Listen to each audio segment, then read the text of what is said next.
have Madison Avenue controlling you and thinking, oh, you never reached success because you don't know anybody famous? Or people even get invited to low-level dinners with Congress people that are traitors, but they're so starstruck they'll sell out just to be at an event with what's powerful.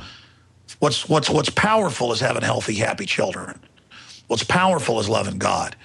Quite frankly, if I never meet another Hollywood person, if I never meet another famous person, quite frankly, if I never talk to another congressman again, I could care less.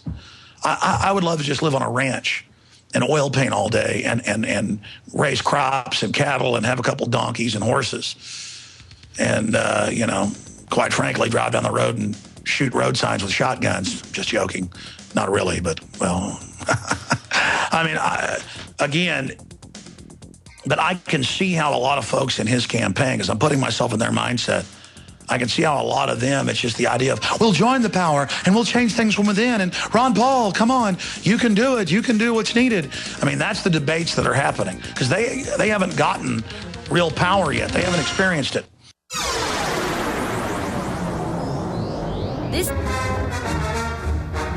All right, for the next 30 minutes, we're taking your phone calls one after the other with what you think about the establishment media saying, hey, there's discussion of Ron Paul running as VP under Romney. Yeah, they're going to steal the election and defraud him, but they're going to let him run VP. I think it's all a co-opting by Romney. That's what my gut is. The question is it bad for people in his campaign to even be discussing it? And I don't think so. But I tried to go over all the facets and what could be going through their minds and what's happening. But it just shows how the liberty movement's grown and how powerful it is. You saw what happened with Rand Paul. Let's go to Sarah, then Justin, then Nicholas, then Andrew, and then Hunter. Sarah, you're on the air. Welcome. Hi, thank you for taking my call, and it's a pleasure to speak with you. A new subscriber in January for my birthday, and your site has a wealth of information. Everybody should take advantage of that. I think a bigger question is, who is Ron Paul's running mate going to be? I suggest Judge Napolitano, but definitely he can consider the idea of being vice president. It is an honor, but it would be a disgrace to what Ron Paul stands for and has stood for many years. I think he should stay on the outside with us if anybody but him makes it into the presidency. That's what I'm thinking.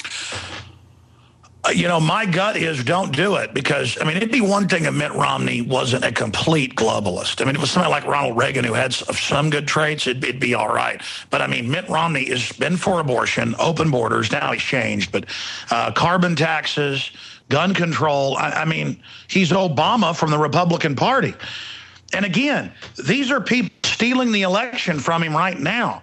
I think it's all smoke and mirrors, and they're trying to manipulate folks in his campaign. And I'm not saying that manipulation has happened. But, I mean, I've seen things about, yeah, people ought to consider, all the candidates ought to consider Rand. Well, you can't have Ron Paul with his son as his VP. And you can't have two people from the same state. I mean, I know he lives in Kentucky. But it's a serious issue, and I appreciate your call. Good point, Sarah. I'll say this, by the way, people get confused when they hear folks calling and say I'm a subscriber. That's prisonplanet.tv for the nightly news, the video, the daily radio show, all my films and more. Of course, Infowars.com is free, and the audio streams are free as well. But thank you, Sarah. We couldn't do it without you. Justin in Missouri, you're on the air. Welcome. Hey, thanks for taking the call. I just want to say that I don't think Ron Paul would do this. He's a rock-solid guy. But if he does, I will call it selling out. And I will withdraw my support and take down every video I've published and every piece of support I've given. Yeah, I don't think it's going to happen. And again, I'll talk to Paul as soon as we get him back on the air. This has happened a few times before when, you know, he's not on in a month and I got to actually make phone calls. And I know they're really busy, too. It's just that I'm chomping at the bit because this is the kind of question. In fact, I was waiting, I think, to talk about it because this has been going on for a month now until I could get him on and ask him. Because I don't just want to sit here and have a big drama. It's just that now there's more and more people in his campaign kind of acting like this could be discussed and like this might be something good. And I agree with you. This is not something that's good. I mean, be co-opted? I mean, you're not going to. I mean, you cannot join with evil to make evil good. Do you see what I'm saying? Never works. Never works. And I'll tell you what. Like I said, I've put out hundreds of videos, have thousands of subscribers, and I'll do my best to have them all follow me should this happen. But I don't think it will. But thanks. Yeah, let's be clear. I mean, exactly, and I appreciate your call. And that's one reason the media is hyping this, is they keep saying, when are you going to drop out, Ron Paul? When are you going to drop out? You're not really a Republican. You're going to run third party. They're trying to make everybody just forget him. And you know what? You get asked thousands of questions. You're going to have somebody like Benton occasionally say, oh, it'd be an honor if Rand Paul or somebody else got, asked to be VP. Because, again, in the Beltway, even if you're a libertarian, and that's success. Oh, you're being brought into a coalition government. That's kind of a parliamentary type thought system. But I agree. It'll go over like a lead balloon, and Ron Paul's mystique will go down the drain if he ever works with Mitt Romney.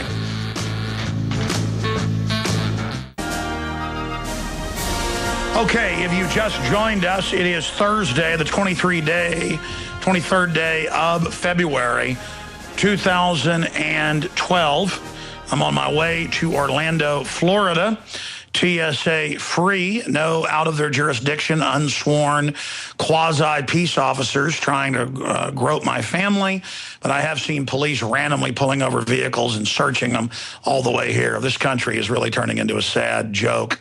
We have the largest prison population, and the government ships the drugs in, and then idiots that are dumb enough to use them give the government a pretext to treat us all like it's a giant prison. I don't blame folks that are leaving this country. It's really, really sad what this nation's turned into, but I'm taking a long trek here from the road to be able to visit a few stations, one in Dallas and now one in Florida, and also speak to two crowds, kind of a beta test of what may become larger trips in the future. I don't know what it is about when I'm on the road, but I tend to kind of mumble sometimes. And I'm just now getting accustomed to being here on the air, doing broadcast from the road. But I tend to be a bit more, not so much lethargic, but relaxed, which I guess in a way is a good thing compared to my manic type mindset that I get into when I'm there in the studio. Here is some of the top stories that we haven't even gotten to yet. Pentagon says U.S. citizens accused of supporting terrorism can be assassinated.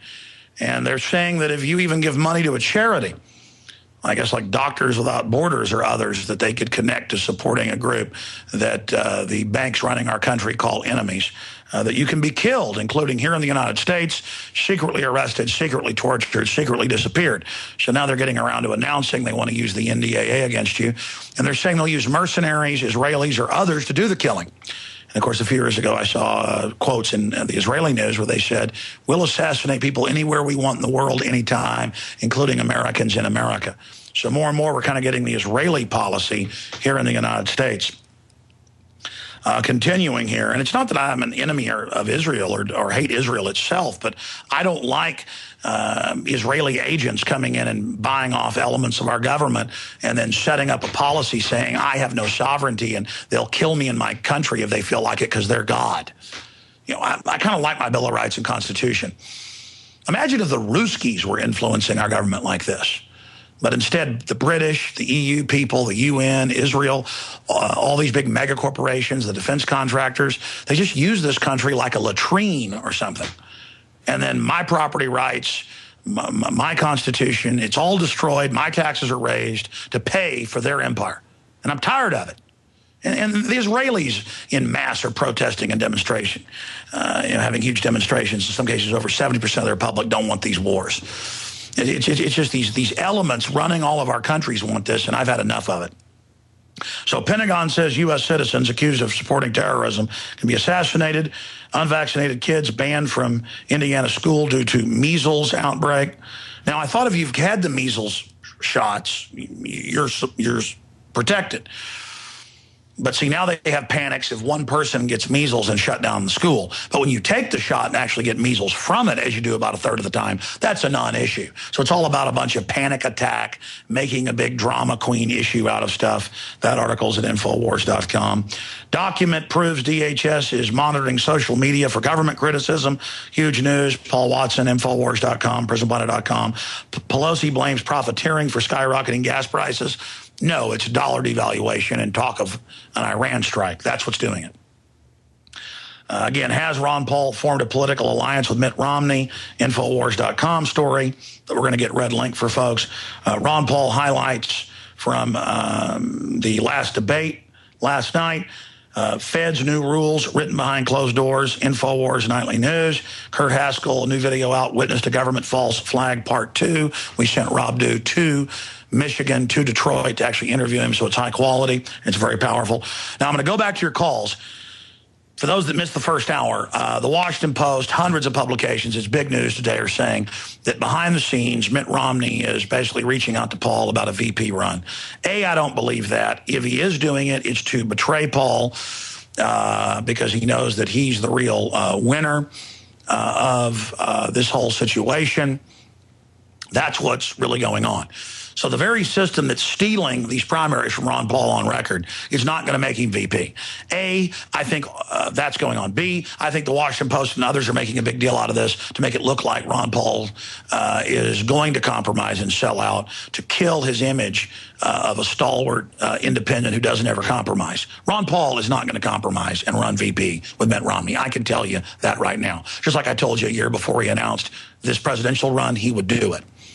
Just like I told you Rand Paul would win. I can look at the situation and tell you what's going to happen. One more point I need to make. I don't have the power cord for this central computer that we're on Skype with, and it's going to go out of power here by the next segment if we don't do that. I can see Richard, our on-the-road engineer, right out there listening to us, and I'm waving at him. Hey, buddy, how you doing? Side issue, as I like to say, segue there, back to your calls. That said, though, this is becoming a big issue. You know, will Ron Paul do this or will Rand Paul do this? Jesse Benton has said, you know, Rand Paul's the smartest guy in the room, and, you know, anybody would want to have him as their VP. And Rand has said he'd be honored. So I think that's just being gentlemanly when they say that. But I think it's a bad idea, and I don't think Ron Paul would do it in the final equation, and I don't think Rand would either, because they're not going to have their will to liberty subverted, and they're not going to sell out. These are men of integrity. But it is a big issue that we're discussing here today. And let's go back to your phone calls until about 40 after, then we'll get Jeffrey Smith on, because I need to get to these calls. Nicholas in Illinois, you're on the air. Welcome. Alex, I love how your show is so human. It just shows you're an actual person. My personal opinion on the Ron Paul situation is, as you well know, this is not his first rodeo, so I trust his campaign and what he's doing. And I'm going to have to disagree with the first two callers. He's a chess player. He's thinking many moves ahead, and that's what you need to do to stay in the game. He's thinking worst case scenario. So worst case scenario, he does get offered the VP. Me personally, I say take it, because it's under the philosophy of a ninja. You might be outpowered or outnumbered, but you run away and swallow your pride and live to fight another day. And we need him in politics to be injecting serious issues, as you said before, even if he doesn't get the nomination. Well, listen, but I guarantee you, this is what I'm saying. It's meant to become a political distraction so that people think he might sell out, because that's how it's seen by some, okay? And it's also, you know, meant to imply that these two are working together against Santorum. And I don't see a system that's going to steal primaries from him ever doing that and giving him that bully pulpit. So, you know, that's my reason that I say that I think it's a bad idea. Now, if I saw Ron Paul go for it and he gave me his reasons for it and they made sense, then I might entertain the idea. But my gut tells me, run from this, Ron Paul. Run from this. I can understand why some of the people in his campaign might say, ooh, that sounds interesting, because they're young and they want to go work at the White House. They want to work for the vice president. But Ron Paul has not fought for almost 40 years, never compromising to do this now. And so I think it's a non-issue at the end of the day. But, I mean, we fleshed it out. We've covered a lot of angles of it, and we're getting your perspectives. Good points. Anything else, Nicholas? Just a little thing, Mark Dice has a new show on Vocal.com, and I think a lot of truthers need to do their own shows, getting the word out there. It's good alternative media to use against the globalists in their own system. It is. Mark is just